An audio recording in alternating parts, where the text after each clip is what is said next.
चालू आर्थिक वर्षमा पुर्चौडी नगरपालिकाले उद्यम विकास सिप अन्तर्गत 1 नम्बर वडा कार्यालयमा चाहिँ साबुन तथा कास्टिक सोडा उत्पादन सम्बन्धी सिप विकास तालिम सञ्चालन गरेको थियो। यसको चाहिँ प्रोडक्टहरू यो प्रारम्भिक फेजको प्रोडक्टहरू चाहिँ यतिको तयार भएको छ। ल यो हाम्रो चाहिँ सहभागी साथीहरू ल कस्तो भइरहेछ साबुन उत्पादन सम्बन्धी हाम्रो तालिम कार्यक्रम कसरी चलिरहेछ?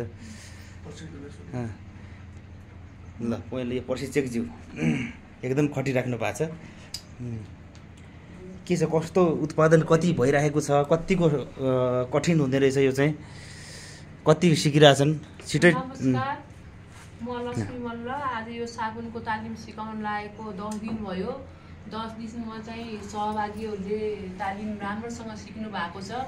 जसरी मैले यो केमिकल तत्त्वबाट साबुन सिकाएको थिएँ, त्यो केमिकल प्रोडक्टलाई भन्दा पनि सहभागीहरूले अहिले चाहिँ हाम्रो यही पुर्चौडी नगरपालिकामा भएको रिठा, त्यसपछि खरानी, यसबाट अनि भटमासको धुलो, यसबाट चाहिँ सिक्ने भनेर उहाँहरूले जुन के अरे इन्ट्रेस्ट देखाउनु भएको छ, त्यसमा म एकदम खुसी छु। र आज यसरी यो पुर्चौडी नगरपालिकाको परिवारै यहाँ आएर अनुगमन गरिदिनु भयो, त्यसमा पनि म एकदम हर्षित छु। र बाँकी कुरा अब सहभागीको हातमा पनि धेरै कुराहरू पर्छ होइन। अहिले चाहिँ आज यो 10 दिनसम्म यति बेलामा चाहिँ सहभागीहरूले एकदमै 2-3 दिन चाहिँ सकिन्न कि जस्तो गर्नुभएको थियो। र अहिले बिस्तारै बिस्तारै बिस्तारै चाहिँ आजको दिन चाहिँ मलाई के भन्नुभयो कि म्याडम अब त हजुर नआए पनि हुन्छ, हामी सिक्छौँ भन्ने कुरा जुन सहभागीबाट आयो त्यो सुन्दा चाहिँ म एकदम खुसी छु। हस्, धन्यवाद। अनि हाम्रो सहभागी साथीहरूको चाहिँ के छ प्रतिक्रिया, कतिको सहज हुँदैछ? ठिक छ, बनाइरहेछौँ होइन, सिकिरहेछौँ, एकदम राम्रो छ। हजुर, हामीले लोकल चिज यहीँ भएको चिजबाट सिक्ने भन्ने छ होइन। हाम्रो चाहिँ खास भने चाहिँ बाहिरको चिज जहाँसम्म नि युजै नगर्ने कि कुनै चिज पनि होस् युजै नगरेर यहीँको लोकल चिज रम्मास भयो, रिठा भयो, अब भटमास भयो, खरानी भयो, हामीलाई यहीँको होइन। अब जहाँसम्म नि मिल्छ भने चाहिँ अब हामीले डाल्टा युज गरिरहेछौँ त, डाल्टाको ठाउँमा चाहिँ बोसो युज गरौँ, बरु यहीँको होइन कलेक्सन गरेर त्यसलाई गलाएर त्यो तेलको ठाउँमा चाहिँ त्यो युज गरेर त्यसरी बनाऊ भन्ने सोच हो कि हाम्रो। एकदम बेटर।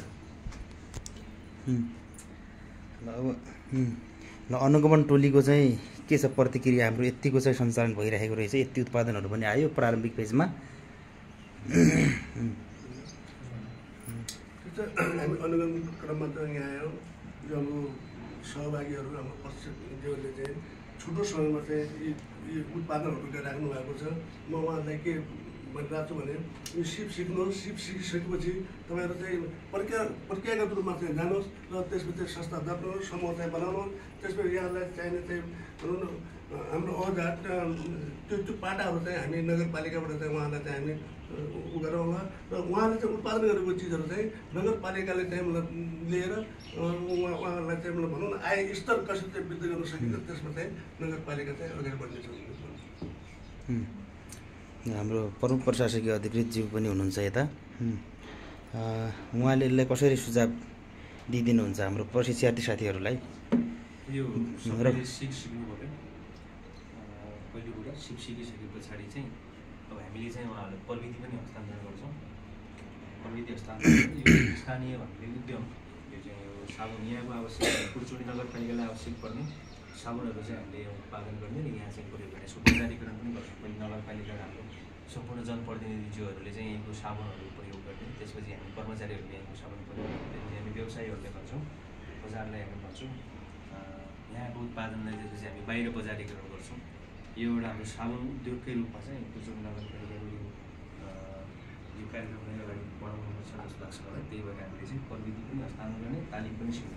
पहिलो चरणमा तालिम सिक्ने, तालिम सिकिसके पछाडि त्यसपछि हामीले प्रविधि हस्तान्तरण गर्ने, सबैजना मिलेर एउटा समूह मात्र चाहिँ हामीले यो साबुन उत्पादन गर्ने भन्ने हाम्रो लक्ष्य छ। त्यही अनुसार हामी अगाडि बढिरहेको अवस्था छ।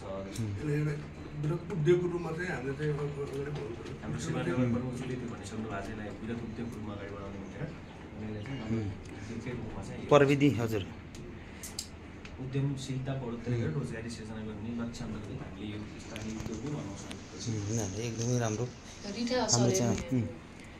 रिठाबाट स्थानीय वस्तुहरूको मात्रै उपयोग गरेर चाहिँ साबुन उत्पादन गर्ने भन्ने चाहिँ लक्ष्य रहेको यो कार्यक्रममा चाहिँ केही केमिकल हालेन रिठामा कुनै पनि कार्यक्रम यो केमिकलहरू प्रयोग नगरिकनै 24 घण्टा भयो भिजाएको झोल साबुन बनाउनको लागि यो रिठा प्रयोग गरे हो। अब आज बनाउला भन्ने सोचेको थिएँ, फेरि सहभागीबाट के कुरा आयो कि म्याडम यसमा खरानी हालेर बनाउनु न त कस्तो हुन्छ भनेको भएर अनि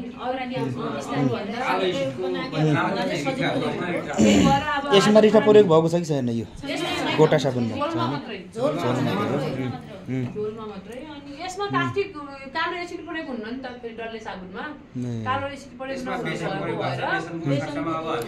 जो हामीले यो यसमा त रिठा पनि हालेर बनाएको होइन, रिठाको झोल हालेर बनाएको होला, आज काटेको होला रिठाको झोल हालेर बनाएको। यसमा चाहिँ के प्रयोग भएको हाम्रो यसमा कालो एसिड प्रयोग हुँदैन, त्यही भएर यसमा चाहिँ यो केमिकलको रिठाको प्रयोग हुने भएन। यसमा चाहिँ केमिकल कालो एसिड प्रयोग हुने भयो नि, त्यही भएर हजुरको यो चाहिँ अब रिठा हो। अनि यसमा चाहिँ हजुरको कास्टिक सोडा हाल्नु पर्ने भयो, युरिया हाल्नु पर्ने भयो, त्यसको ठाउँमा चाहिँ यसमा खरानी हालौँला भनेर आज नबनाएर त भोलि खरानी युज गर्ने। चानाको धुलोको सट्टा भोलि हामीले अब भटमास हाल्यो।